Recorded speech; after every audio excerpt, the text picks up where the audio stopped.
다시 전담병원 운영할 생각이 있냐고 물어보신다면 저는 절대로 안 할 겁니다. 처음에 전담병원 시작할 때 반대했던 이제 주변 사람들을 그래도 나라에서 하는 일인데 하면서 설득을 했는데 이제는 오히려 사람들이 그래요. 거 봐라. 나라에서 어떤 부탁을 하든 저는 다시는 절대 하고 싶지 않습니다. 지자체에서 요구를 한다면 검토는 해보겠지만 적극적으로 하지는 못할 것 같고요. 아직도 정부는 구체적인 가이드라인이 잘 잡혀 있지 않는 것 같습니다. 이번에는 정권이 바뀌는 내용들도 있었기 때문에 본인들은 그 앞 정권의 탓을 하면서 뒷정권들은 책임을 지지 않는다든지 뒷정권은 뭐 새로운 것들을 시작하는데 그건 앞 정권과 협의가 되지 않는다든지 이런 업무의 연속성이 없는 상태에서는 과연 어느 병원이 다시 코로나 전담병원을 지정을 받아서 운영을 할까? 그리고 실제로 부정확한 내용들 때문에 지금 코로나 전담병원을 지정받았던 병원들은 전체적으로 엄청난 페널티를 받고 있습니다. 이와 같은 상황이 반복된다면 어느 누구 병원도 참여하지 않을 것 같다는 개인적인 생각이 듭니다. 전담병원 처음 지정할 때는 굉장히 급하게 지정을 했어요. 환자 언제부터 받을 거냐, 빨리 받아라, 환자를 많이 받아야 된다, 그렇게 얘기를 해서 저는 인력도 이제 많이 뽑아놓고 준비를 했죠. 근데 의료 인력들도 코로나 전담병원에서 일하는 걸 많이 꺼려해서 급여도 이제 몇 배 정도 더 급여를 책정을 해서 이제 인력들을 많이 세팅을 해놨는데 얼마 있다 갑자기 이제 일방적으로 이제 병상을 이제 축소를 해라라고 일방적으로 통보가 온 거예요.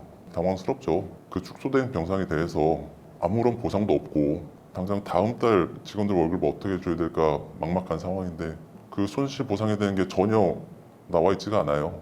어떤 기준으로 줄 건지 언제 줄 건지 그런 것들이 전혀 나와 있지 않아서 그런 것들이 많이 답답한 상황입니다. 공사랑 시설, 장비에 대한 부분은 저 같은 경우는 전담병원 시작하기 전에 이제 준비를 하면서 들어간 비용이긴 하지만 그것을 받는데 한 5개월에서 6개월 정도 걸렸고요. 심지어는 지금 아직 못 받으신 원장님들도 계시는 걸로 알고 있습니다. 그다음에 진료를 하면서 생기는 진료비에 대한 보상은 본부금에 대한 부분은 아직 받지 못하고 있고요. 회복기에 대한 보상을 처음에 2021년도에 진료비를 보장을 해주겠다라고 했지만 전담병원이 해제된 이후에는 뭐 진료비 감소라든가 의사 인력수 감소라든가 이런 부분을 좀 추가를 해서 임의로 감액을 할 수 있다라고 공문을 받은 상태입니다. 정확히 얼마를 어떻게 감액을 하겠다라는 말도 없고 그냥 임의로 이런 이유가 생기면 감액을 하겠다. 그래서 저희도 그 부분을 어떻게 얼마를 감액을 할지에 대한 것도 좀 알지도 못한 상황에서 병원을 지금 운영을 하고 있고요. 그마저도 4개월이나 5개월 후에 주겠다라고 해서 저희도 실제로 받아봐야지 이게 얼마를 감액을 했는지 알 수 있는 상황이라서 좀 그 부분이 많이 어렵습니다. 애초에 확보병상에 대한 비용과 소개병상에 대한 비용을 주기로 되어 있습니다. 저희한테 인력을 확보하고 있어라 라는 의미로 주는 게 이제 확보병상인데 5월 초에 한 이틀 하루 앞두고 확보병상을 반으로 줄여버렸습니다.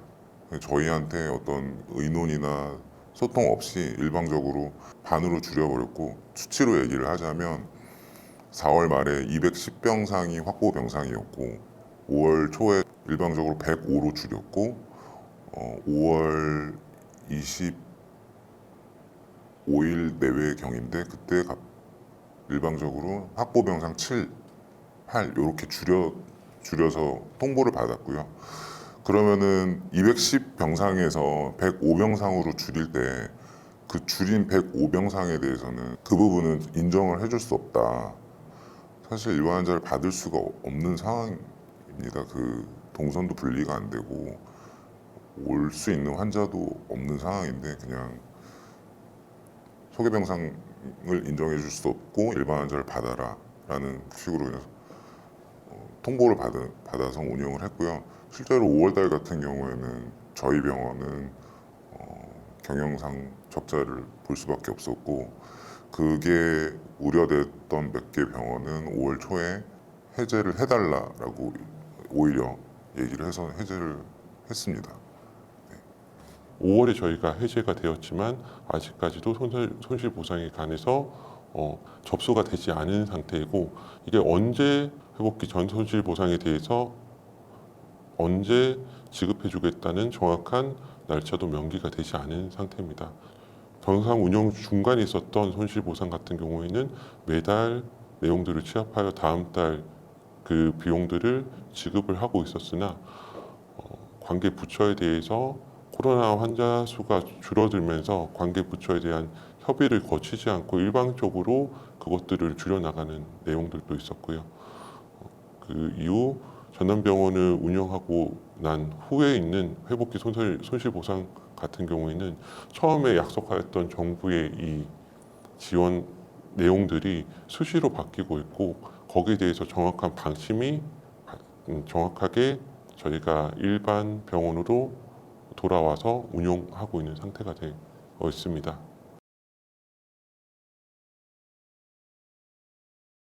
델타에서 오미크론으로 넘어가는 과정에 저희가 전담병원을 하고 있었는데요. 오미크론이 좀 이렇게 좀 많이 환자 수가 늘어날 때쯤 정부에서 격리 기간을 2주에서 1주일로 축소했습니다. 저희도 통보를 받은 입장이기도 하지만 사실 그게 의학적인 논의가 거쳐서 결론이 난 것인가라는 의문이 많이 들었습니다. 왜냐하면 저희 병원에 계신 분들이 PCR 검사를 하고 확진이 돼서 들어온 후에 또 나가시기 전에 PCR 검사를 하는 경우가 많은데, 그 검사 결과 내용에 보면 CT 값이라는 부분이 있는데, CT 값을 봤을 때 감염력이 상당히 우려되는 그분들을 일주일 후에 원래 계시던 요양병원이나 요양원으로 다시 리턴을 해야 되는 상황인데, 그 원래 있던 시설에서도 좀 많이 꺼려지는 상황이 생겨서 저희도 많이 난감했었고, 실제로 저희끼리는 좀 케이스가 있는데 다시 격리기간 일주일이 지나서 리턴을 했는데 거기서 전염이 돼서 다른 분들이 또 오고 이런 경우가 있었다고 생각을 합니다. 그래서 그런 격리기간을 줄일 때 의학적인 논의가 없이 된 게 아닌가라는 의구심이 많이 들었습니다. 기존 14일 2주라는 격리 기간을 지정을 해놓고 유지를 하다가 환자 수가 폭증하자 격리 기간을 일주일로 감축을 했습니다. 그 감축하는 내용들에서는 실제적인 현장의 목소리를 듣지 않고 진행한 것들이 많습니다. 저희 병원 같은 경우는 확진자가 일주일 만에 코로나 수치가 떨어지거나 이런 경우보다 그 수치가 계속 유지되고 재감염의 위험이 있는데도 지정 기간을 넘어가면 환자를 치료를 지원해 주지 않는다거나, 만약에 그 환자의 치료 기간을 늘리기 위해서는 복잡한 절차를 거치게 했었습니다. 그로 인해서 병원에서도 감염들이 계속 재감염들이 이런 것들이 발생을 하였고, 그로 인해서 환자들의 건강 상태도 나빠져도 치료할 수 없는 그런 상황들까지도 야기됐던 것 같습니다.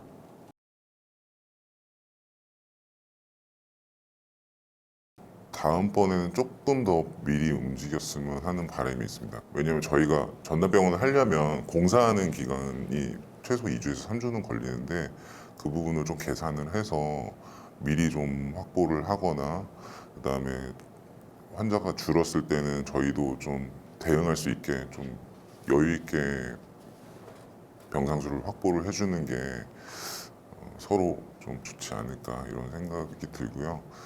사실 델타가 유행했을 때 위드 코로나 정책을 피다가 환자 수가 늘고 병상이 확보가 안 된 상황이어서 위드 코로나를 철회했던 적이 있습니다. 그때 저희 병원이 코로나 환자가 나와서 좀 많이 고생을 했었는데요. 그런 일이 안 생기게 좀 미리 병상을 확보하고 그다음에 정책을 펴는 게 좋지 않을까. 일반적인 정책을 펴는 것도 중요하지만 노인분들은 사망률이 굉장히 높습니다. 오미크론 때도 사실 정부에서 0.13을 평균치로 얘기하지만 저희가 보는 현장에서는 상당히 높았거든요. 일주일 격리기간 이후에도 돌아가신 분들이 상당히 많이 있고요. 그래서 요양원, 요양병원 같은 노인시설에 대해서는 조금 다른 정책을 피면은 그러니까 뭐 병상도 많이 확보하고 좀 미리 많이 움직이고 좀 예의주시하면서 정책을 폈으면 하는 바람이 있습니다. 저희가 코로나 전담 요양병으로 지정이 선택이 온 게 2월이었습니다. 3월에 60만 명이 넘어가고 그러나 4월에는 10만 명 밑으로 떨어졌다는 건 엄청난 감소를 보였습니다. 그렇게 되자마자 이제 전담병원 해지에 대해서 이야기가 나오고 5월에는 절반 이상의 감축, 5월 중순에는 거의 5, 6% 정도만 남겨놓고 다 감축을 했고 5월 말에는 해지가 됐습니다. 실제로 이게 발생한 것들이 2달 정도밖에 안 되는 상황이었습니다. 저희는 이 전담병원을 지정받으면서 코로나에 대해서 확실하게 환자들의 건강을 위해서 어떻게 보탬이 되고자 시작을 했지만 그 기간들이 급격하게 짧았고 처음에 저희 급하게 저희들한테 요청을 했던 것들과 다르게 해지를 할 때는 일말의 시간도 없이 그렇게 해지를 했다는 게 아주 믿기지 않을 정도로 불만스러운 내용이라고 생각이 됩니다.